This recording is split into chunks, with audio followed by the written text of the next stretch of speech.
right? Commandos. You know, for a major race in the 40k universe, I forget these exist. It's a shame there aren't more orc options like the old freebooters. Flash Gits would be awesome. Custom weapons, crazy costumes, pirate hats, flags, eye patches. Alright, pirate commandos. Off you go, Alex. Yep, that was clearly the best pitch on there. Off you go. Enjoy. Bastard. Anyway, orcs, flash kits, freebooters, pirates, yar, and all that stuff. Honestly, Phil, I thought you'd go for the black and white Chaos Space Marines, the Sons of Malice, and I'd actually started practicing painting some to try and remind myself how much of a chore it was. Anyway, orc freebooters, or flash kits, or pirates, whatever you want to call them. Why did I suggest that? Old school, I guess. You know, I love a bit of 90s stuff, and the freebooters that were shown off from the freebooters Rogue Trader book and the separate White Dwarf articles about Captain Badruck's flash kits, where all that lore comes from. I think it was what, issue 135, 136, something like that, talking about 1991, 92, so over 30 years ago. Wow. Yeah, always been inspired by a bit of orc piratiness, silly hats, crazy custom guns, mad colours, so why not? The Orc Commandos, there's nothing wrong with them. They're very stealthy, killy boys, more like the sort of classic blood axes, but it's not my style. Now, I've looked at the miniature range. Orc models are pretty old, but what I didn't realise, again, going back to this idea that I'd completely forgotten they exist, I didn't realise that actually these models existed. So there you go, I'll just do 2 boxes of them, done. No, not quite that simple. So the flash gits here, they've got the custom blasters, crazy guns, they've got hats. I think you get 3 hats in a box, and various other piratey looking bits, loads of back banners and all sorts of odds and ends, so a nice basis. I also, because I think it's an awesome model, got this guy. He's going to be the knob, converted of course. Doesn't look very piratey yet, but just you wait. I like the idea that, because he's covered in bits of creature, you know, he's been out on the high seas or whatever it is, challenging monsters and rip them up and using them to replace his broken and impaled appendages with. Yeah, there's going to be a bit of converting going on. I'm not going to use any of the original models from the Commandos kit, so that's going to be a challenge. It's going to be built up over the next 3 months using different things, whatever I can scrounge, like typical orc. Probably the biggest challenge though, having looked at both the Beast Boss and the flash kits there, these guys come on 40mm bases and him on a 50? Yeah, 50. I want the team to be playable and tournament legal, which means mounting them on the proper 32mm bases, so there might be a little bit of a challenge there. The other thing I thought to myself is, well, you know what, there's a whole load of 3D printed and resin cast heads and bits from various companies and manufacturers, so I can just go and order orc heads with pirate hats on. But where's the fun in that? I mean, there's pirate hats in that box, so that's a start.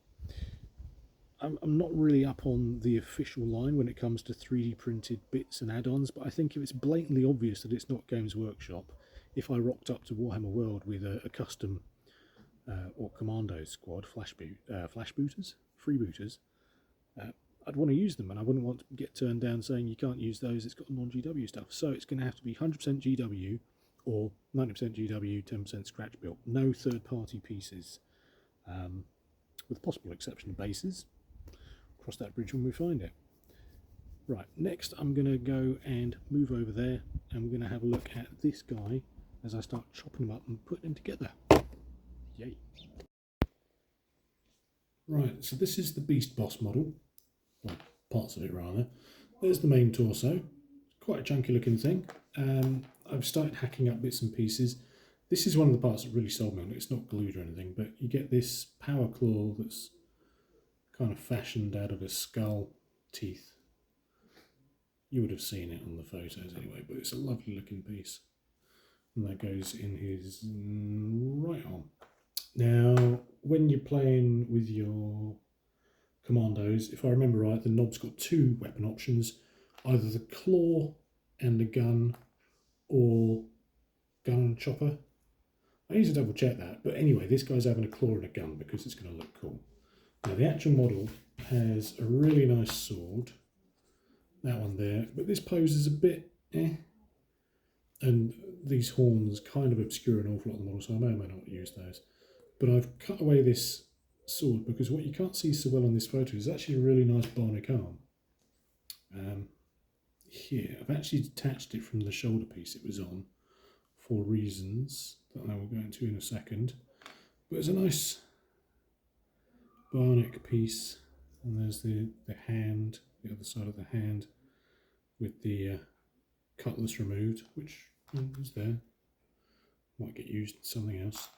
And here is the sort of body, if you like, of one of the weapons with the hand removed.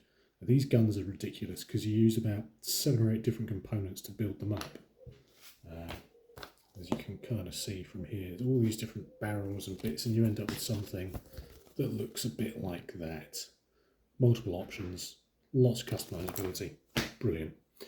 So he's going to have this huge chunky gun, and it's going to be sort of pointing out there. So it's going to be gunning off like that, going crazy. Claw in hand. Claw hand rather, going rawr. I'm King Pirate Dude. So that's all good and well. This shoulder piece, if I just pop that back on, how did that go? Right, shoulder bit on, you can see where I've removed this arm, this bionic arm, because it was sort of pointing down there. I need to get it more kind of up and across, so it's in more of a shooty position. Now I mentioned earlier about bases. This guy comes with a 50mm, and it kind of looks a bit small on it. And here's a 32, so it doesn't look ridiculous. There's going to be plenty of overhang, but it's not as bad as I thought. I'll figure out what kind of style of basing I'm going to do anyway at a later date. I did wonder about having like wooden planks, but to be perfectly honest, with the amount of detail and stuff on this model, and indeed the flash kits that are going to be the mainstay of the gang, crew, band, whatever, there's so much on there that it obscures the base quite a lot anyway. So I'm not too worried about having ostentatious basing. The other thing is his head's separate. I've just grabbed one of the hatted heads. So I may or may not use this head on him. That's one of the ones from the set there. It's actually the same size as the other head that comes with the kit. Or I may end up sculpting a hat, I don't know. Don't want anything too big and silly looking, but then similarly I don't want anything so small that it gets lost. I suppose the way you paint it will make a massive difference. But yeah, that's the beginning of him. He needs a funky name. He's probably going to have one of those sort of wraparound beard things going on. I could sculpt an actual beard on maybe. I don't know, I always thought that, although yeah, hair squigs are a thing, orcs with facial hair just look a bit odd. And they've all got these kind of metal jaws on the knobs and mega knobs anyway that kind of look like beards, so I'll probably just use that anyway. Right, so there's him. I'll put some more bits on and come back in a sec. Right, well, if you excuse the shaky cam, let's go handheld. So here, just blue tacked together, is the first pass of the Orc freebooter pirate captain, and his arm's about to go flop because the gun's really heavy. But you get the idea. Boss pole. That's the pirate hat with the jaw beard thing. Flop. That's going to take some gluing. I think it looks pretty meaty. Yeah, this is going to be a fun project, and I intend, right to hell is pay for good intentions, intend to make a few videos here and there just showing how I'm putting these things together, because why not? I quite like making videos and it's been a while. There we go. Thanks a lot, and thanks again to Phil for everything you do at Tabletop Impulse. Great little community and a fun challenge. Cheers. Bye-bye.